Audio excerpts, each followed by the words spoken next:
제 이름은 이정숙, 올해 72입니다.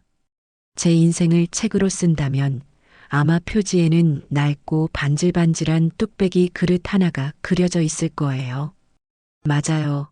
저는 평생 국밥을 팔아 자식을 키우고 돈을 번 사람입니다. 20살 아무것도 가진 것 없이 시장 바닥에 던져졌을 때 제 무기는 시래기를 삶던 투박한 손과 독한 간성이 전부였어요. 동이 트기도 전인 새벽에 나가 좋은 배추를 떼어오려고 다른 상인들과 몸싸움을 벌이던 날들. 한겨울 칼바람에 손발이 갈라져 피가 나도 소금물에 대충 헹구고 다시 좌판에 앉았던 날들. 그렇게 모은 돈으로 시장 귀퉁이에 작은 가게를 얻어 국밥을 팔기 시작했죠. 제가 끓인 국밥은 특별할 게 없었습니다. 그저 좋은 사고를 구해다 사흘 밤낮으로 핏물 빼고 푹 고아내는 그런 우직한 맛이었어요.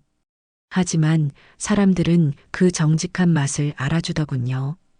허름한 가게는 늘 손님들로 북적였고 저는 뜨거운 뚝배기를 나르느라 허리가 휘는 줄도 몰랐습니다.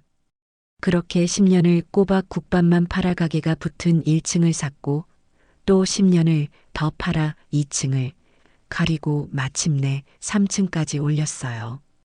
회색빛 시멘트 건물이 온전히 이정숙의 것이 되었을 때 저는 건물 앞에서 한참을 울었습니다. 그 건물은 단순한 재산이 아니었어요. 제 갈라진 손마디이자 무너지는 허리였고 잠 못 자고 끓여낸 수만 그릇의 땀방울이었습니다. 제 인생 그 자체였죠. 자식이라고는 아들 민교 하나뿐입니다. 늦게 얻은 귀한 자식이라 애지중지 키웠어요. 남들 하는 건 다 해주고 싶어서 국밥 그릇을 나르면서도 아들 손에는 늘 책을 들려줬습니다. 번듯하게 대학까지 졸업시켰더니 녀석은 땀의 가치를 우습게 알더군요. 늘 입버릇처럼 요즘 세상엔 아이디어와 네트워크로 돈을 버는 거야라고 말했죠. 얼마 전에는 무슨 블록체인 기반의 반려동물 라이프케어 플랫폼 사업을 하겠다며 제게 투자 계획서를 내밀기도 했습니다. 제가 알아들을 수 없는 영어 단어들이 가득한 종이를 보며 저는 그저 혀를 차며 말했어요. 사람 먹는 밥이나 제대로 챙겨라. 뜬구름 잡지 말고. 그런 아들과 결혼한 며느리 김수지는 또 어떻고요.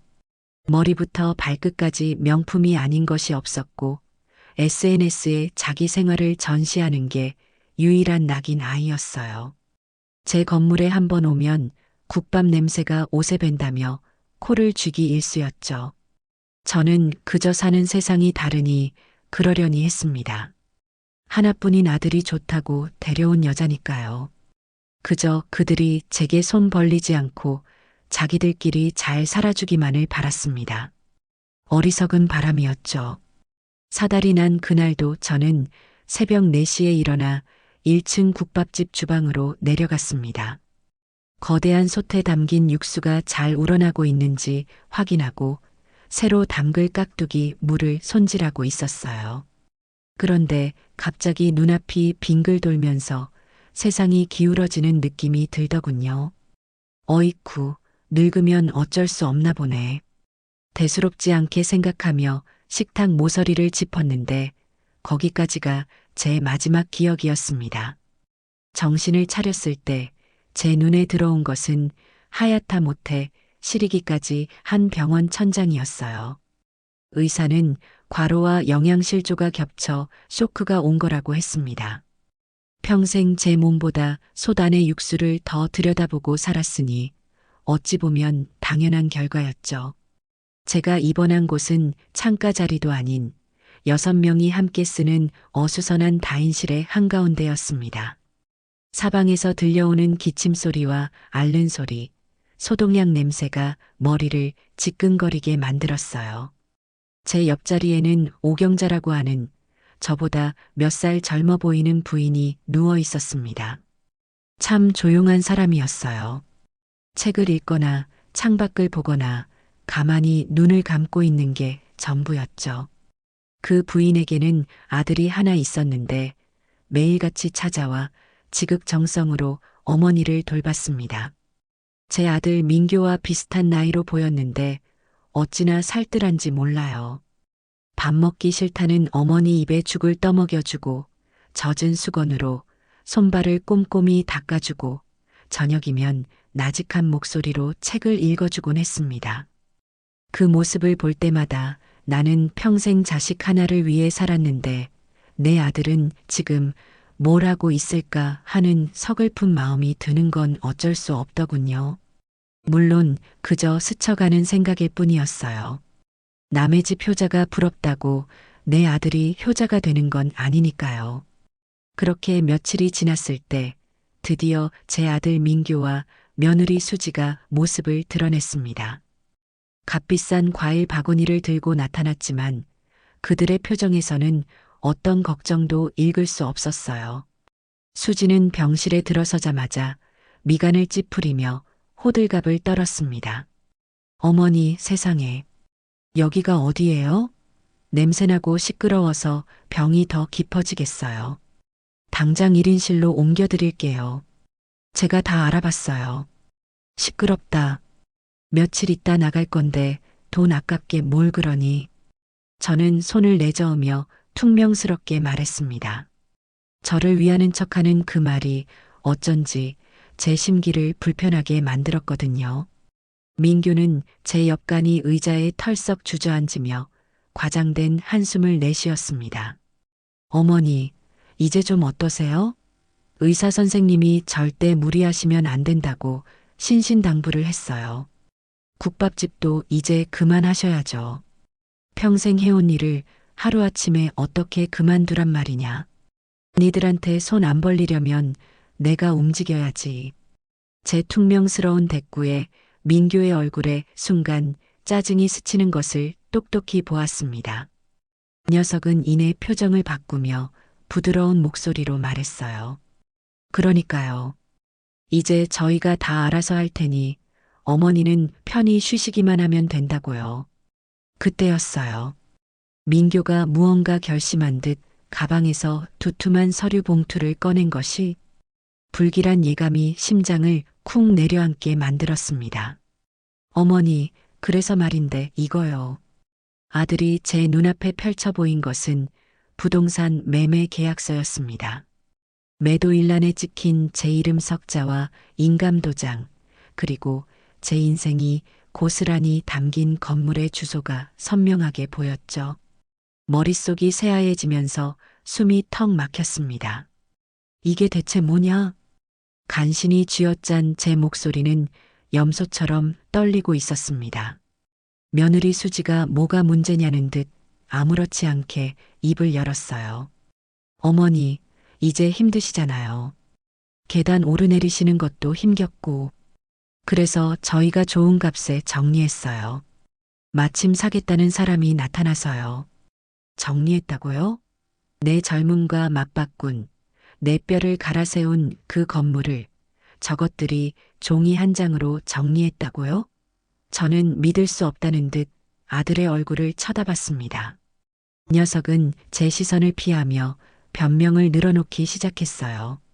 어머니, 이건 권리 문제가 아니에요. 효율의 문제죠. 어머니 혼자서 낡은 건물 붙들고 있는 것보다 저희가 그 자산을 이용해서 더 큰 가치를 만드는 게 모두에게 이득이라고요. 어머니 노후도 저희가 훨씬 더 빵빵하게 책임질 수 있고요. 누구 맘대로 내가 이렇게 두 눈 시퍼렇게 뜨고 살아있는데 누구 맘대로 내 집을 팔아치워. 저는 침대에서 벌떡 일어나 고함을 질렀습니다. 분노에 온몸이 떨렸어요. 하지만 링거를 꽂은 팔은 허공에서 힘없이 흔들렸고 다리가 풀려 그대로 침대 위로 다시 주저앉고 말았습니다. 수지는 그런 저를 벌레 보듯 쳐다보며 차갑게 말했습니다. 어머니, 소리 지르지 마세요. 혈압 올라요. 저희가 다 어머니 생각해서 그런 거라니까요. 그 동네 이제 재개발 소문도 다 꺼졌어요. 저희가 정말 팔 수 있을 때 최고가로 잘 판 거라니까요. 나중에 땅을 치고 후회하실 뻔했어요. 저를 위한다고요? 후회하지 않게 해줬다고요? 저는 기가 막혀서 헛웃음만 터져 나왔습니다. 그제야 모든 조각이 맞춰졌어요. 제가 병원에 입원한 사이 저것들이 제 집에 멋대로 들어가 통장과 인감도장을 모두 훔쳐갔다는 사실을요. 저는 완벽하게 발가벗겨진 채로 벼랑 끝에 내몰린 겁니다. 그것도 제 목숨보다 귀하게 여겼던 아들놈의 손에 의해서요. 민교와 수지는 퇴원 날짜 잡히면 연락 주세요. 모시러 올게요라는 말을 남기고 미련 없이 병실을 떠났습니다. 그들이 사라진 후 저는 멍하니 허공만 바라보았습니다.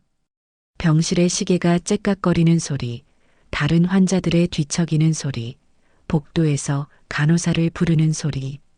그 모든 소리가 저와는 상관없는 다른 세상의 소음처럼 아득하게 들려왔습니다. 소리 없는 눈물이 뺨을 타고 흘러 차가운 베갯니들 축축하게 적셨지만 곡소리를 낼 기력조차 남아있지 않았어요. 내 인생이 이렇게 끝나는구나. 평생을 바쳐 쌓아 올린 성이 모래성처럼 허무하게 무너져 내렸습니다. 옆자리에서는 여전히 그 조용한 부인의 아들이 나직하고 따뜻한 목소리로 책을 읽어주고 있었어요. 그 평화로운 목소리가 제 처참한 현실과 극명한 대조를 이루며 심장을 더욱 아프게 파고들었습니다. 저는 그저 제 인생의 마지막 장이 이토록 끔찍한 배신으로 더럽혀졌다는 절망감 속에서 조용히 눈을 감았습니다. 아무것도 할 수 없다는 무력감이 온몸을 쇠사슬처럼 칭칭 감고 있었어요. 퇴원하는 날 하늘은 이상하리만치 맑았습니다. 하지만 제 마음은 먹구름이 잔뜩 낀 장마철 같았어요. 아들 민교와 며느리 수지가 저를 데리러 왔습니다. 민교가 운전하는 차는 제가 평생 타본 적 없는 번쩍이는 외제차였죠. 차에 오르자마자 수지는 방향제를 꺼내 공중에 칙칙 뿌려댔습니다. 제게서 나는 병원 냄새가 역겹다는 무언의 시위였어요. 저는 아무 말도 하지 않았습니다. 지금 제게 남은 유일한 무기는 침묵뿐이었으니까요. 차는 제가 평생을 보낸 시장 골목이 아닌 낯선 강변도로를 따라 미끄러지듯 달렸습니다. 창밖으로 보이는 풍경 하나하나가 제 것이 아닌 것만 같아 숨이 턱턱 막혔어요. 어머니, 이제 저희랑 같이 사시는 거예요. 집은 이미 사람 시켜서 싹 정리했어요. 낡고 먼지 쌓인 물건들은 이참에 버리는 게 맞잖아요. 수지의 목소리는 꿀처럼 달콤했지만 그 안에 든 내용은 비수처럼 날카로웠습니다. 제 손때 묻은 살림살이, 남편의 유품, 민교의 어린 시절이 담긴 앨범까지 그 모든 것을 낡고 먼지 쌓인 물건으로 치부해버린 겁니다. 저는 대답 대신 차창에 이마를 기댄 채 눈을 감았습니다. 더 이상 저것들과 말을 섞고 싶지 않았어요. 얼마나 달렸을까요? 차는 하늘을 찌를 듯 솟아오른 거대한 주상복합 건물 지하 주차장으로 들어섰습니다. 사방이 대리석으로 번쩍이는 그곳은 제가 알던 세상과는 완전히 다른 곳이었어요.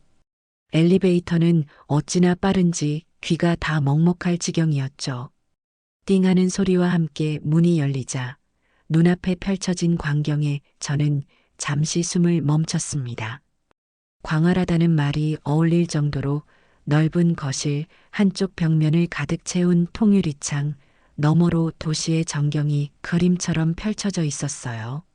제가 평생을 바쳐 마련한 3층짜리 상가 건물이 저 아파트의 화장실 한 칸만 할까 하는 비참한 생각이 들었습니다. 어머니, 이쪽이 어머니 방이에요. 저희가 신경 써서 제일 전망 좋은 방으로 꾸몄어요.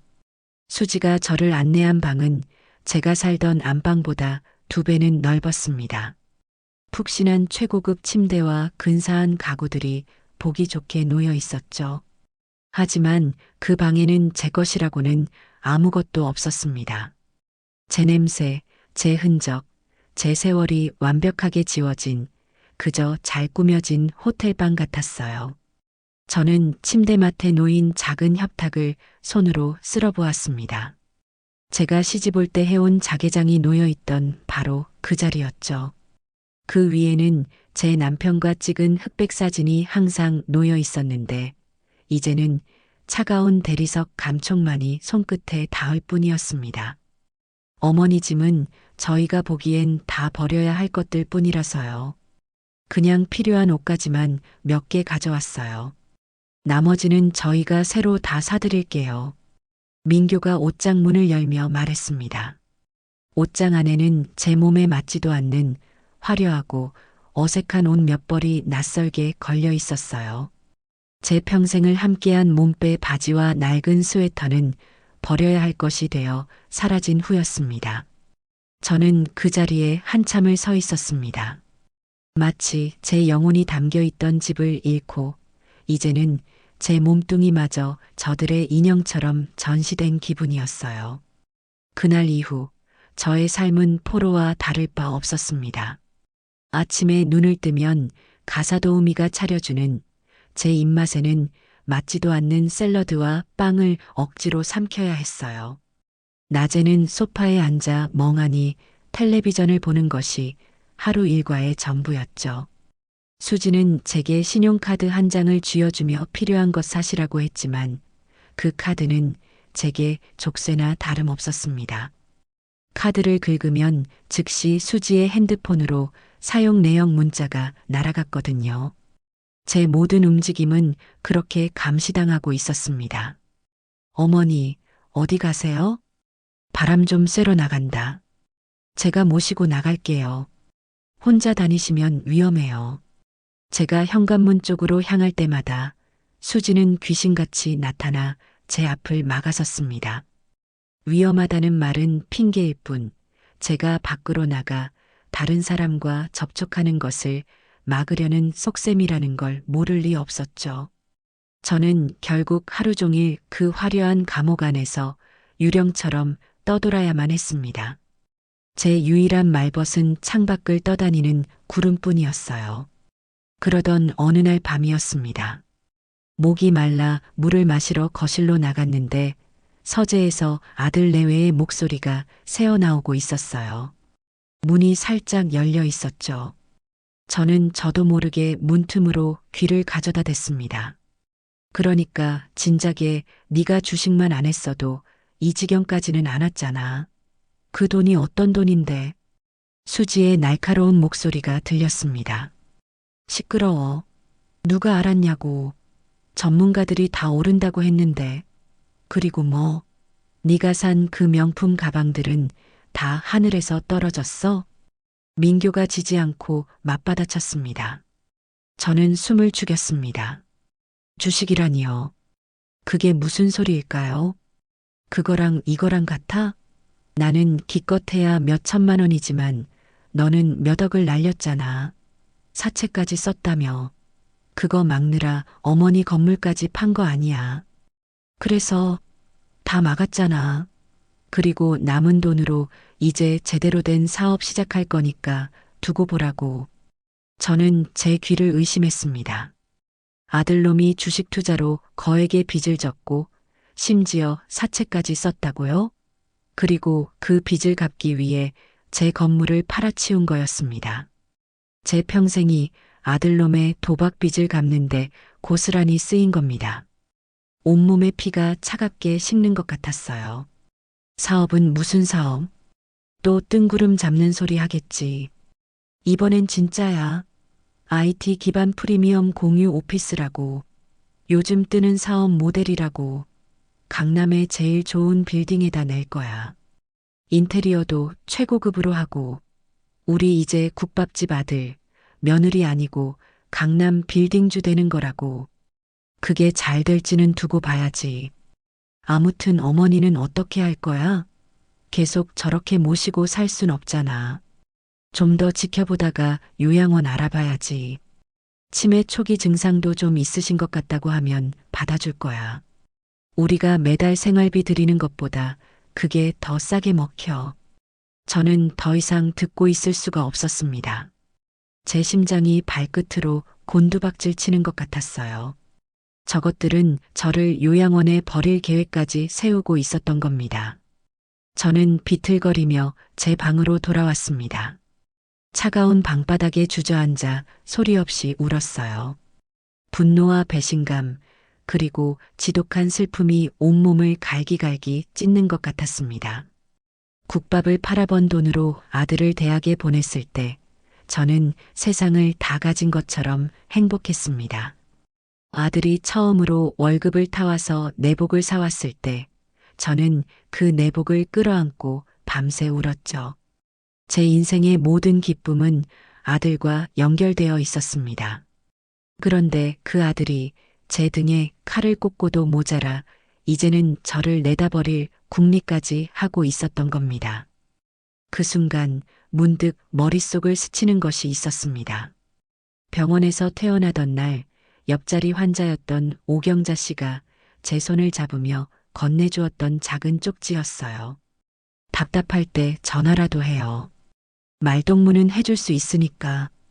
그때는 경황이 없어 고맙다는 인사만 하고 주머니에 쑤셔 넣었는데 그걸 아직 버리지 않고 있었습니다. 저는 서랍 깊숙한 곳에 숨겨두었던 낡은 이지 핸드폰을 꺼내 들었습니다. 민교가 스마트폰을 사주기 전에 쓰던 지금은 연락처도 몇 개 남지 않은 구식 핸드폰이었죠. 수지가 제 짐을 정리할 때 이런 고물은 눈에 들어오지도 않았던 모양입니다. 저는 떨리는 손으로 쪽지에 적힌 번호를 꾹꾹 눌렀습니다. 지금 시각은 새벽 2시. 전화를 받을 리 없다는 걸 알면서도 저는 지푸라기라도 잡는 심정으로 통화 버튼을 눌렀습니다. 제게 남은 마지막 희망의 끈이었습니다. 지금 거신 번호는 하는 차가운 기계음이 들려올 거라 생각했습니다. 그런데 놀랍게도 신호음이 몇 번 울리지 않아 전화가 연결되었어요. 수화기 너머로 잠이 덜 깬 하지만 따뜻한 목소리가 들려왔습니다. 여보세요? 오경자 씨였습니다. 저는 순간 목이 메어 아무 말도 할 수 없었어요. 그저 들숨과 날숨을 거칠게 내쉴 뿐이었죠. 여보세요? 누구신지? 저 이정숙이에요. 병원에서 옆자리에 있던. 간신히 제 이름을 말하자 오경자 씨의 목소리가 한결 부드러워졌습니다. 아이고, 정숙 씨. 이 시간에 어쩐 일이에요?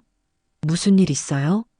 그 다정한 물음 한마디에 제가 억지로 눌러왔던 모든 감정이 한꺼번에 터져 나왔습니다. 저는 어린아이처럼 흐느끼기 시작했어요. 말도 제대로 잊지 못하고 그저 내 인생이 끝났어요 라는 말만 반복했죠. 오경자 씨는 제가 진정할 때까지 아무 말 없이 기다려 주었습니다. 그리고 제가 조금 잠잠해지자 차분하게 말했어요. 정숙 씨, 무슨 일인지 모르겠지만 일단 울지 말아요. 무슨 사연인지 나한테 다 털어놔 봐요. 내가 다 들어줄게요. 저는 그날 밤 제가 겪었던 모든 일을 오경자 씨에게 털어놓았습니다. 아들 내외가 제 건물을 팔아치운 일, 저를 감옥 같은 집에 가두고 감시하는 일, 그리고 저를 요양원에 버리려 한다는 끔찍한 계획까지. 이야기를 하는 내내 저는 몇 번이고 울음을 터뜨렸지만 오경자 씨는 단 한 번도 제 말을 끊지 않고 끝까지 들어주었습니다. 모든 이야기를 마쳤을 때 수화기 너머에서는 한동안 침묵이 흘렀습니다. 이윽고 들려온 오경자 씨의 목소리는 분노로 가늘게 떨리고 있었어요. 세상에 어떻게 자식이 부모한테 그런 짓을. 그건 사람이 할 짓이 아니에요. 남의 일에 이토록 함께 분노해주는 사람이 있다는 사실만으로도 얼어붙었던 제 마음에 작은 온기가 도는 것 같았습니다. 이제 어떡하면 좋아요. 저는 이제 아무것도 없어요. 돈도 집도 기댈 곳도. 다시 절망감이 저를 덮쳐왔습니다. 그때 오경자 씨가 무언가 결심한 듯 조심스럽게 입을 열었어요. 정숙 씨, 혹시 내 아들 한번 만나보겠어요? 아들이요? 네. 우리 아들이 변호사예요. 이런 사건을 많이 다뤄봤는지는 모르겠지만, 그래도 법을 아는 사람이니 뭐라도 도움이 되지 않겠어요? 변호사. 제 평생 단 한 번도 엮여본 적 없는 단어였습니다. 하지만 그 순간 그 단어는 어둠 속에서 한 줄기 빛처럼 느껴졌어요. 저는 망설일 이유가 없었습니다. 만나볼게요. 꼭 좀 만나게 해주세요. 다음 날 저는 제 인생 최고의 연기를 펼쳤습니다. 아침 식탁에서 갑자기 가슴을 부여잡고 쓰러지는 척을 했어요. 놀란 아들 내외 앞에서 숨이 안 쉬어져 병원에 가야겠다라며 식은땀을 흘렸죠. 제 연기는 완벽했고 저를 요양원에 보내려던 계획이 있던 아들 내외는 제 건강이 정말로 나빠졌다고 믿는 눈치였습니다. 민규는 마지못해 저를 차에 태워 제가 입원했던 병원으로 향했습니다. 저는 병원에 도착하자마자 검사를 받아야 하니 먼저 들어가 있어라며 민규를 떼어냈습니다. 그리고 곧장 병원 뒤편 카페로 달려가 약속 장소에서 저를 기다리고 있던 한 남자를 만났습니다. 그는 병원에서 매일같이 보았던 오경자 씨의 아들이었습니다. 단정한 정장 차림의 그는 병원에서 보던 편안한 모습과는 사뭇 다른 느낌이었죠. 그의 이름은 강지훈이라고 했습니다. 그는 제 앞에 따뜻한 대추차를 놓아주며 말했어요. 어머님, 일단 진정하시고 천천히 말씀해 주세요. 어머니께 들었습니다. 저는 강지훈 변호사 앞에서 다시 한번 모든 사실을 털어놓았습니다. 이번에는 울지 않았어요. 대신 제 목소리에는 분노와 도끼가 서려 있었죠. 제 이야기를 묵묵히 듣고 있던 강 변호사는 제가 말을 마치자 단호한 표정으로 입을 열었습니다. 이건 명백한 사기입니다. 아드님과 며느님은 어머님의 재산을 불법적으로 편취한 거예요. 법적으로 충분히 싸워볼 수 있습니다. 이길 수 있을까요? 저는 돈도 없고 증거도 아무것도 없는데. 어머님, 강 변호사가 제 눈을 똑바로 쳐다보며 말했습니다. 지금부터는 절대 약한 모습 보이시면 안 됩니다. 정신 똑바로 차리셔야 해요. 이 싸움은 길고 지루해질 겁니다. 하지만 어머님께서 포기하지 않으신다면 저도 끝까지 함께하겠습니다. 그의 흔들림 없는 눈빛과 단단한 목소리에 꺼져가던 제 마음속에 다시 불씨가 타오르는 것 같았습니다. 저는 주먹을 꽉 쥐었습니다. 어떻게 하면 될까요? 시키는 건 뭐든지 하겠습니다. 강 변호사는 가방에서 서류철을 꺼내 제 앞에 펼쳤습니다. 그는 법적으로 이길 수 있는 치밀한 계획을 설명하기 시작했어요. 우선 아드님이 어머님의 인감도장을 훔쳐서 계약을 진행했다는 걸 증명해야 합니다. 하지만 그건 쉽지 않아요. 가족 간의 일이니 어머님께서 동의하셨다고 우길 가능성이 높습니다. 그럼 어떡하죠? 그래서 우리는 다른 방향으로 접근해야 합니다. 계약 당시 어머님께서 정상적인 판단을 할 수 없는 상태였다는 것을 입증하는 겁니다. 병원에 입원 중이셨다는 건 우리에게 아주 유리한 증거예요. 그의 설명은 명쾌했습니다. 하지만 다음 말은 저를 당황하게 만들었죠. 그러기 위해서 지금부터 어머님은 연기자가 되셔야 합니다. 연기자라니요? 아드님과 며느님 앞에서 모든 것을 포기한 치매 노인 연기를 하시는 겁니다. 기억이 오락가락하고 했던 말을 또 하고 사람도 잘 못 알아보는 것처럼요. 저들이 어머님을 완전히 자기들 소나기에 넣었다고 착각하게 만들어야 합니다. 경계심을 완전히 허물고 자기들 입으로 범행을 실토하게 만드는 거죠. 저는 잠시 망설였습니다. 제 자존심이 허락하지 않았어요. 하지만 이내 마음을 굳혔습니다. 자존심보다 더 중요한 것은 제 인생을 되찾는 것이었으니까요. 하겠습니다. 좋습니다. 그리고 이게 필요할 겁니다. 강 변호사는 작은 상자를 열어 제게 무언가를 건넸습니다. 자개로 장식된 아주 작은 브로치였어요. 이건 그냥 브로치가 아닙니다. 고성능 녹음기예요. 옷에 달고 다니시면서 아드님 내외가 건물 매각에 대해 나누는 대화를 녹음하세요. 어머니가 정신없을 때 도장 찍길 잘했다와 같은 결정적인 한마디만 녹음되면 우리는 재판에서 압도적으로 유리해집니다. 저는 그 작은 브로치를 손에 꼭 쥐었습니다. 그것은 제 복수를 위한 작은 칼날처럼 느껴졌어요. 그리고 이건 USB입니다. 밤에 몰래 아드님 서재에 들어가서 컴퓨터에 있는 파일들을 여기에 복사해 오셔야 합니다. 주식 투자 내역, 채무 관련 자료, 건물 매각, 대금, 사용 내역 같은 것들이요. 그들의 범행 동기를 입증할 중요한 자료가 될 겁니다. 강 변호사와의 비밀 회동을 마치고 병원으로 돌아왔을 때 민규는 초조한 얼굴로 저를 기다리고 있었습니다. 검사는요? 왜 이렇게 오래 걸려요? 저는 그의 눈을 피하며 힘없는 목소리로 말했습니다. 의사가 나더러 기억이 자꾸 깜빡깜빡하는 게 치매 초기 증상일 수도 있다고 하더라. 제 말에 민규의 얼굴에 스쳐 지나가는 미묘한 표정을 저는 놓치지 않았습니다.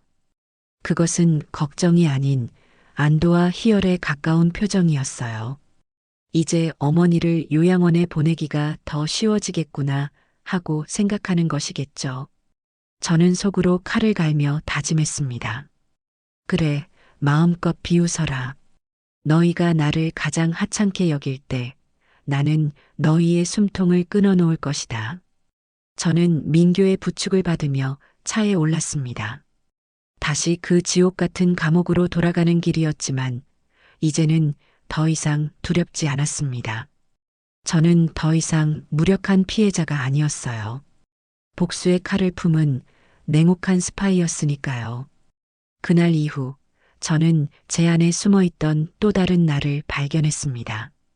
제 평생 국밥을 말고 뚝배기를 나르던 투박한 손으로 저는 이제 아주 섬세하고 치밀한 연기를 펼치기 시작했어요. 저의 복수극 1막 1장이 오른 겁니다. 첫 연기는 저녁 식탁에서 시작되었습니다. 가사도우미가 차려준 스테이크를 앞에 두고 저는 포크를 든 채 한참을 멍하니 앉아 있었어요. 어머니, 식사 안 하세요? 수지가 짜증 섞인 목소리로 물었습니다. 저는 그녀를 멀뚱히 쳐다보며 물었죠. 근데 아가씨는 누구신지? 그 순간 식탁의 공기가 얼어붙었습니다. 수지의 얼굴이 벌겋게 달아올랐고 민규는 당황해서 어쩔 줄 몰라 했어요. 어머니, 저 수지예요. 당신 며느리요. 수지가 날카롭게 소리쳤지만 저는 그저 순진한 눈으로 고개를 갸웃거릴 뿐이었습니다. 아, 수지 그래. 우리 며느리가 수지였지 미안하다. 내가 요즘 깜빡깜빡해서. 저는 숟가락으로 스테이크를 푹푹 퍼먹기 시작했습니다. 수지는 기가 막힌다는 듯 헛웃음을 쳤고 민규는 그런 저를 복잡한 표정으로 바라보았죠. 그들의 눈에는 제가 더 이상 어머니가 아닌 귀찮고 성가신 짐으로 보이기 시작했다는 것을 똑똑히 알 수 있었습니다. 제 연기는 성공적이었습니다. 며칠 동안 저의 연기는 계속되었습니다. 거실 한복판에서 여기가 어디냐며 소리를 지르기도 하고 민규를 보고 돌아가신 우리 서방님 아니세요? 라며 눈물을 흘리기도 했죠. 처음에는 당황하던 아들 내외도 이제는 제 행동에 점점 무뎌지기 시작했습니다. 제가 무슨 짓을 하든 또 시작이시네 하며 무시하고 자기들 할 일을 했어요. 저에 대한 경계심이 완전히 허물어진 겁니다. 이제 결정적인 증거를 잡을 때가 왔습니다. 저는 강 변호사가 준 자개 브로치를 낡은 스웨터에 달았습니다. 그리고 일부러 수지가 친구와 통화하고 있는 거실 소파 근처를 어슬렁거렸어요. 수지는 저를 한번 힐끗 쳐다보더니 신경도 쓰지 않고 통화를 이어갔습니다. 우리 시어머니? 요즘 완전 가셨어. 사람도 못 알아보고 했던 말 또 하고 완전 치매 노인 다 됐다니까. 저는 못 들은 척 소파 구석에 앉아 뜨개질하는 신용을 했습니다. 수지의 목소리가 한층 더 높아졌어요. 아니, 근데 오히려 잘 된 것 같아. 얼마 전에 우리가 어머니 건물 하나 정리했거든. 근데 어머니가 정신이 온전하셨으면 그렇게 쉽게 팔 수 있었겠어? 마침 병원에 입원해서 정신없으실 때 우리가 도장받아서 일사천리로 처리했지. 완전 하늘이 도운 거라니까. 저는 뜨개질 바늘을 쥔 손이 부들부들 떨리는 것을 느꼈습니다. 하지만 애써 태연한 표정을 유지했어요. 수지는 뭐가 그리 즐거운지 한참을 더 키득거리며 친구에게 자기들의 영리한 처사를 자랑했습니다. 통화가 끝나고 저는 조용히 제 방으로 돌아왔습니다. 문을 잠그고 떨리는 손으로 브로치를 떼어냈어요. 녹음이 제대로 되었을까 심장이 미친 듯이 뛰었습니다. 강 변호사가 알려준 대로 브로치를 컴퓨터에 연결하자 작은 파일 하나가 생성되었습니다. 파일을 클릭하자 수지의 경박한 웃음소리와 함께 그녀가 자기 입으로 모든 범행을 자백하는 목소리가 선명하게 흘러나왔습니다. 마침 병원에 입원해서 정신없으실 때 우리가 도장받아서 일사천리로 처리했지. 저는 그 문장을 몇 번이고 되돌려 들었습니다. 이것이 바로 저들을 지옥으로 보낼 첫 번째 증거였습니다. 이제 남은 것은 아들놈의 컴퓨터에 숨겨진 디지털 증거를 확보하는 것이었습니다. 이건 녹음보다 훨씬 더 위험한 일이었습니다. 들키기라도 하면 모든 것이 끝장이었죠. 저는 며칠 동안 밤마다 잠든 척하며 아들 내외의 동태를 살폈습니다. 그들은 보통 새벽 1시가 넘어서야 잠자리에 들었고 민규는 잠들기 전까지 서재에서 컴퓨터를 하는 버릇이 있었어요. 저는 그들이 완전히 잠들었다고 확신할 수 있는 새벽 3시를 작전 시간으로 정했습니다. 작전 당일 저는 숨을 죽인 채 침대에 누워 시계 초침 소리를 들었습니다. 째깍째깍. 시간이 흐르는 소리가 제 심장 소리처럼 크게 들렸어요. 새벽 3시가 되자 저는 고양이처럼 소리 없이 침대에서 빠져나왔습니다. 삐걱거리는 마룻바닥을 맨발로 조심스럽게 밟으며 서재로 향했어요. 다행히 서재 문은 잠겨 있지 않았습니다. 문을 열자 희미한 달빛 아래 민규의 책상과 컴퓨터가 모습을 드러냈습니다. 저는 심호흡을 한번 하고 컴퓨터의 전원 버튼을 눌렀습니다. 우웅하는 소리와 함께 컴퓨터가 켜지는 그 짧은 순간이 제게는 영원처럼 길게 느껴졌어요. 문제는 비밀번호였습니다. 강 변호사는 보통 사람들은 자기 생일이나 자녀 생일 혹은 단순한 숫자를 비밀번호로 쓴다고 조언해 주었죠. 저는 떨리는 손으로 민규의 생일, 수지의 생일, 그리고 그들의 결혼 기념일을 차례로 입력해 보았습니다. 모두 틀렸습니다. 식은땀이 등을 타고 흘러내렸어요. 포기해야 하나 하는 생각이 들었을 때 문득 제 생일이 떠올랐습니다. 설마 하는 마음에 제 생년월일 6자리를 입력하고 엔터키를 눌렀습니다. 환영합니다. 화면에 떠오른 그 문구를 보는 순간 저는 허탈한 웃음이 터져 나오는 것을 겨우 참았습니다. 녀석은 제 재산을 통째로 삼키면서도 비밀번호는 제 생일로 해놓는 파렴치함을 보인 겁니다. 저는 서둘러 USB를 컴퓨터에 꽂았습니다. 그리고 강 변호사가 알려준 대로 내 문서와 다운로드 폴더를 뒤지기 시작했어요. 폴더 안은 온갖 파일들로 뒤죽박죽이었습니다. 저는 주식, 대출, 계약서 같은 단어들을 중심으로 파일을 샅샅이 훑었습니다. 마침내 저는 개인 채무 정리라는 이름의 엑셀 파일을 발견했습니다. 파일을 열자 그 안에는 아들놈이 진 빚의 내역이 빼곡하게 적혀 있었습니다. 제1금융권 대출은 물론이고 저축은행과 대부업체, 심지어 이름 모를 개인에게 빌린 사채까지. 총액은 제가 상상했던 것보다 훨씬 더 큰 금액이었습니다. 녀석은 밑빠진 독에 물을 붓고 있었던 겁니다. 저는 계속해서 파일을 뒤졌습니다. 증권거래 내역 폴더에서는 처참한 수익률이 기록된 주식거래 내역을, 사업계획서 폴더에서는 제 건물을 판 돈으로 시작하려는 프리미엄 공유 오피스 사업에 허황된 청사진을 찾아낼 수 있었어요.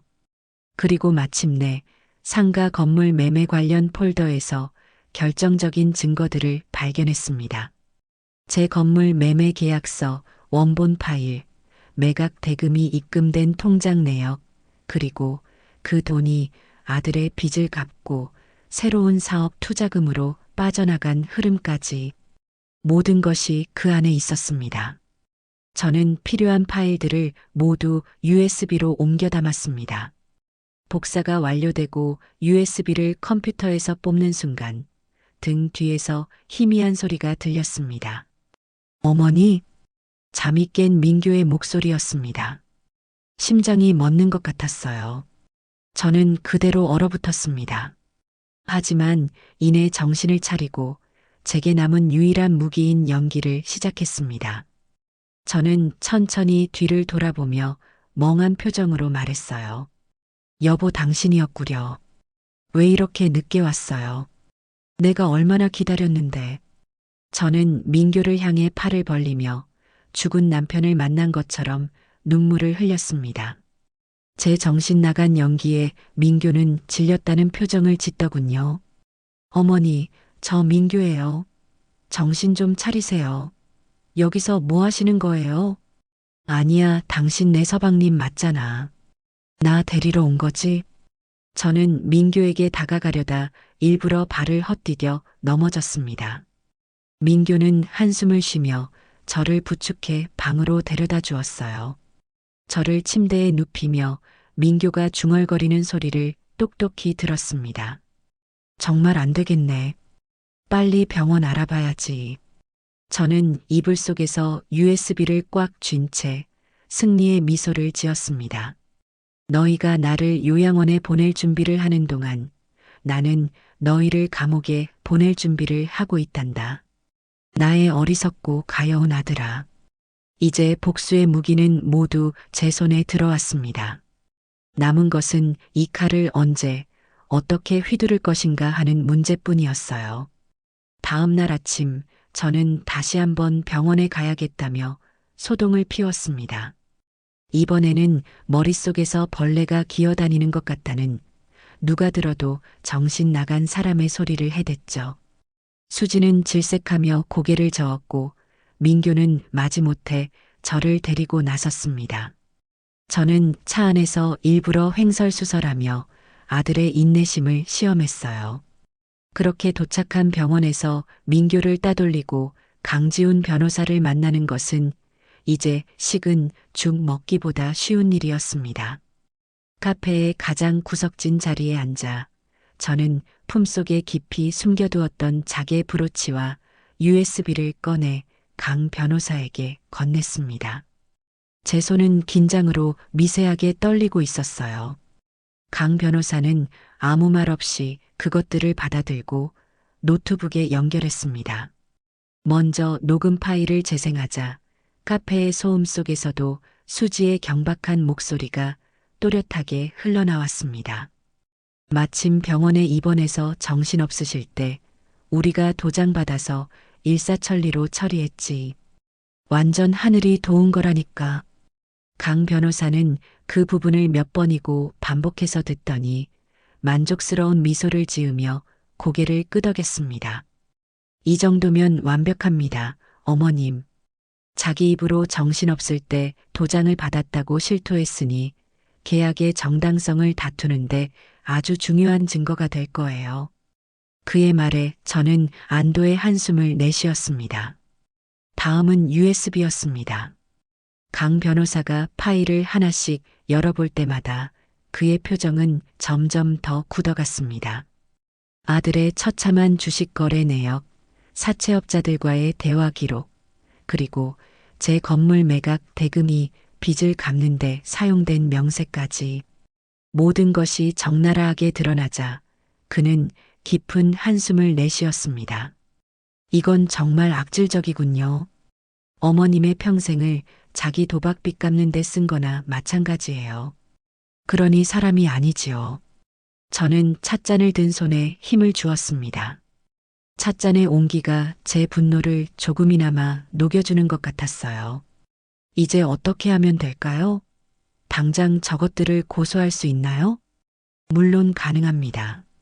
하지만 지금 바로 소송을 거는 건 최선이 아닙니다. 강 변호사는 저를 진정시키며 말했습니다. 저들이 가장 행복하고 모든 것이 자기들 뜻대로 되고 있다고 믿는 순간에 모든 것을 무너뜨려야 합니다. 그게 진짜 복수니까요. 그러기 위해선 먼저 저들의 돈줄부터 완벽하게 끊어놔야 합니다. 돈줄을 끊는다. 그 말은 제게 아주 생소하면서도 동시에 가장 통쾌하게 들렸습니다. 어떻게 말인가요? 아드님은 지금 어머님의 건물을 판 돈으로 새로운 사업을 시작하려 하고 있습니다. 프리미엄 공유 오피스 사업이죠. 이미 강남에 있는 건물 일부를 임대했고 투자자들도 몇 명 모은 모양입니다. 우리는 바로 그 심장부를 공격할 겁니다. 강 변호사의 눈이 차갑게 빛났습니다. 그는 마치 전쟁을 앞둔 장수처럼 치밀하고 냉정한 전략을 설명하기 시작했습니다. 우선 제가 아드님의 사업에 투자하기로 한 투자자들에게 내용 증명을 보낼 겁니다. 물론 익명으로요. 귀하가 투자하려는 사업의 자금 출처에 심각한 법적 분쟁의 소지가 있으며 추후 사업 전체가 무효가 될 수 있음을 경고한다는 내용으로요. 투자자들은 이런 위험 신호에 아주 민감합니다. 아마 대부분 투자를 보류하거나 철회할 겁니다.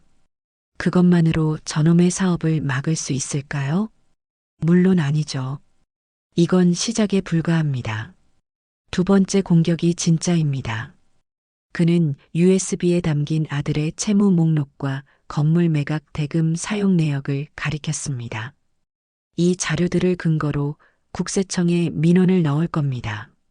아들 이민교가 어머니 이정숙의 부동산을 매각하는 과정에서 편법 증여 및 탈세 혐의가 의심된다고요. 부모 자식 간의 부동산 거래는 국세청에서 가장 예민하게 보는 부분 중 하나입니다.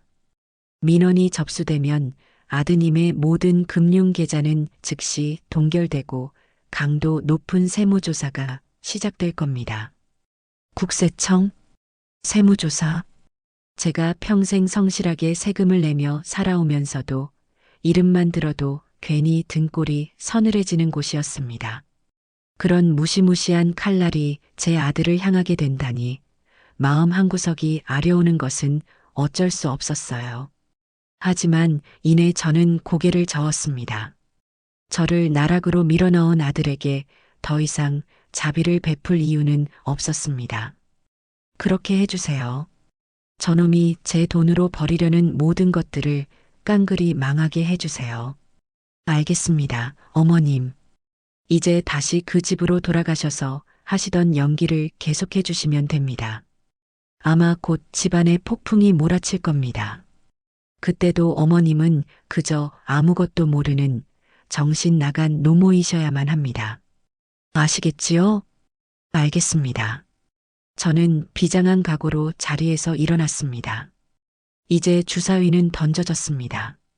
저는 그저 폭풍의 눈 한가운데서 모든 것이 무너져 내리는 광경을 조용히 지켜보기만 하면 되는 것이었어요.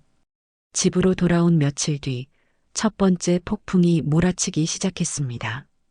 저녁 식사를 마친 민교가 서재에서 누군가와 심각한 얼굴로 통화를 하고 있었어요.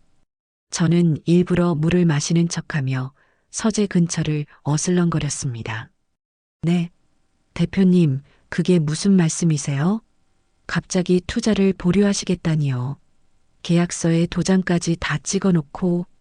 민교의 목소리는 다급함을 넘어 절박하게 들렸습니다. 아닙니다. 제 자금 출처에는 아무런 문제도 없습니다. 깨끗한 돈이라고요. 네. 내용 증명이요? 누가 그런 걸 보냈다는 겁니까? 이건 명백한 음해입니다. 경쟁업체의 소행이 틀림없어요. 녀석은 한참을 더 소리치며 매달렸지만 결국 수화기를 거칠게 내려놓는 소리가 들렸습니다. 잠시 후 다른 곳에 또 전화를 거는 듯 했어요. 하지만 결과는 마찬가지인 모양이었습니다.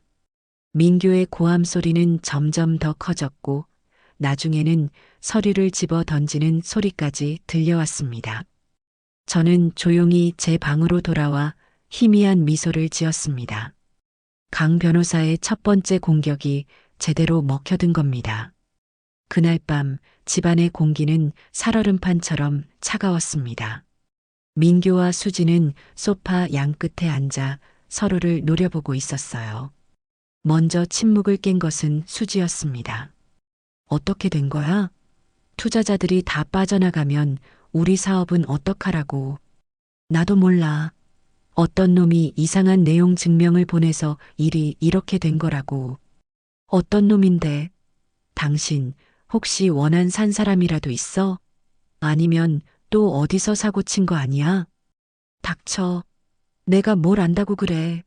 지금 누구 때문에 내가 이 고생을 하고 있는데.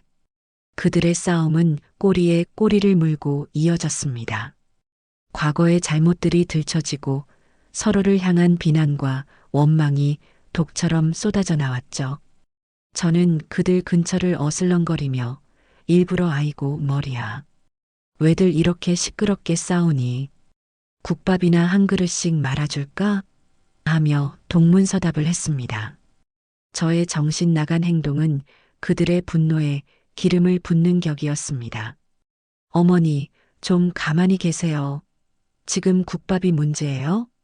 수지가 신경질적으로 소리쳤습니다.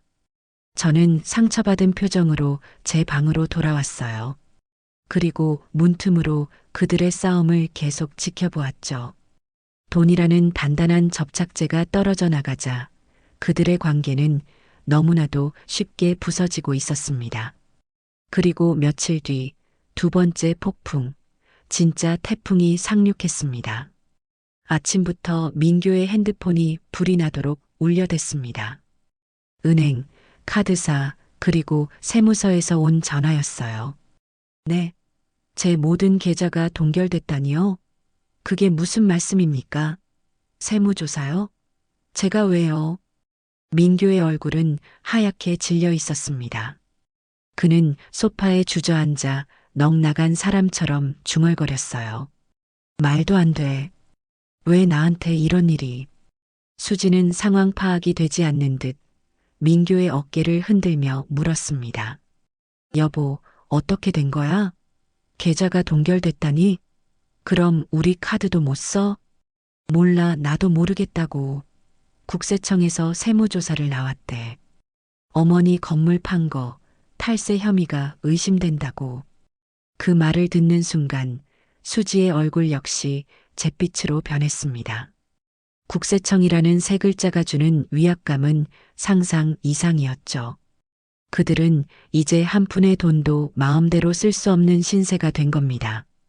그들이 그토록 자랑하던 화려한 삶에 급제동이 걸린 순간이었어요. 탈세라니. 우리가 뭘 탈세했다고. 정당하게 건물 팔아서 세금 낼 거 다 냈잖아.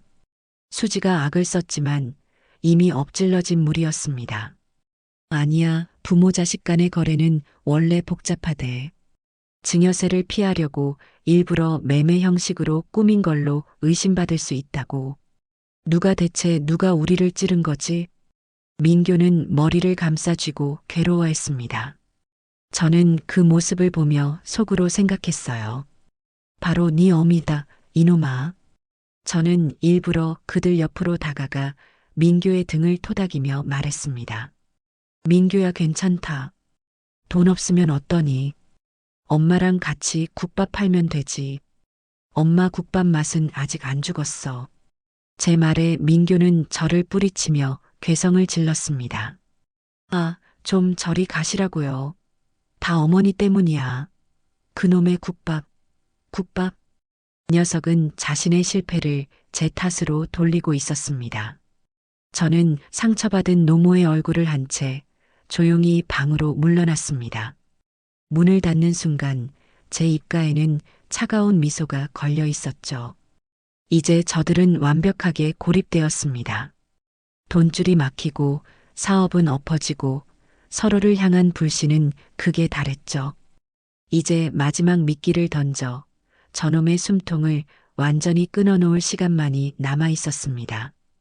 돈줄이 마르자 아들 내외의 집은 하루도 조용할 날이 없었습니다. 처음에는 서로를 탓하며 싸우더니 이제는 싸울 기력조차 없는지 무거운 침묵만이 집안을 짓눌렀어요.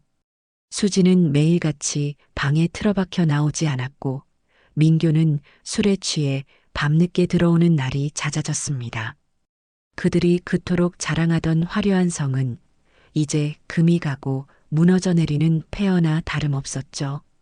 저는 그 폐허 속을 유령처럼 떠돌며 마지막 결정타를 날릴 순간을 기다리고 있었습니다.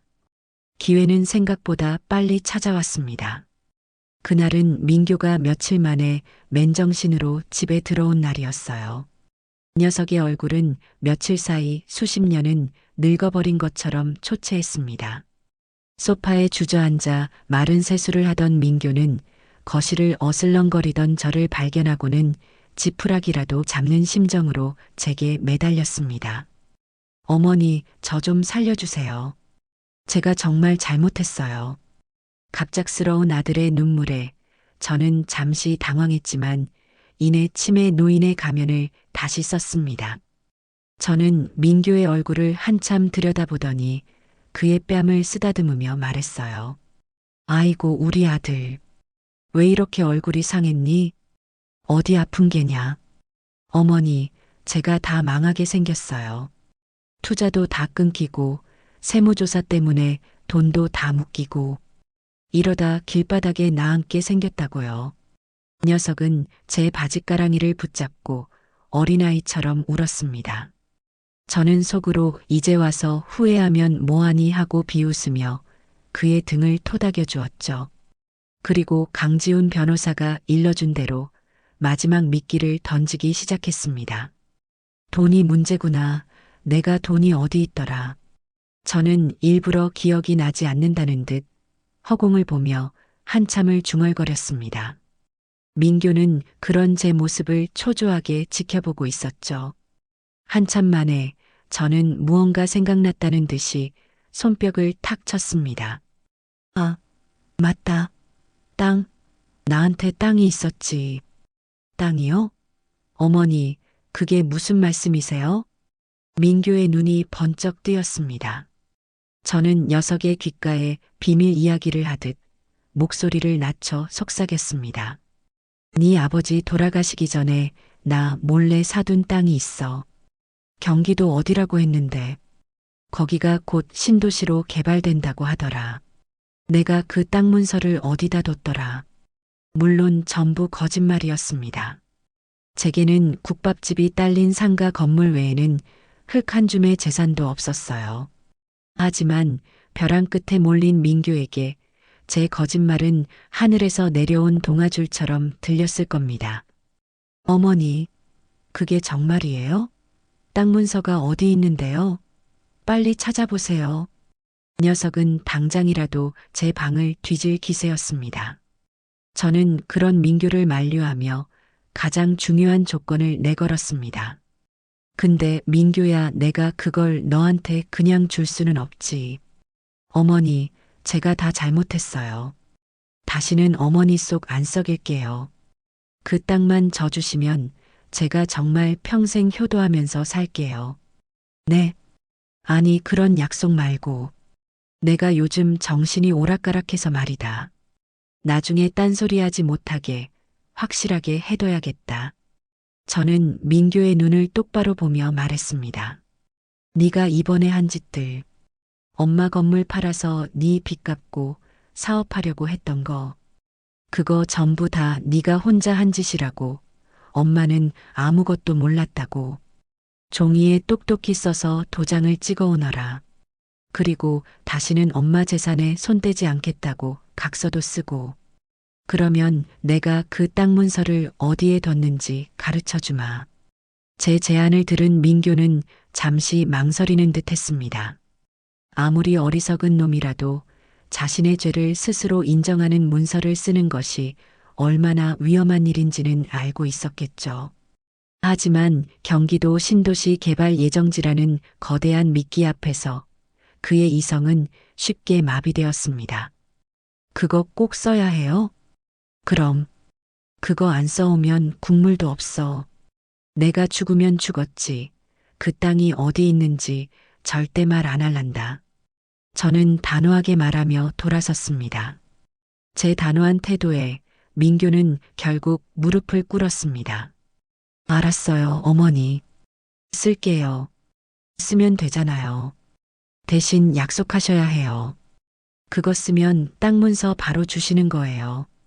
물론이지. 이 어미가 설마 자식한테 거짓말을 하겠니? 저는 세상에서 가장 인자한 어머니의 미소를 지어 보였습니다.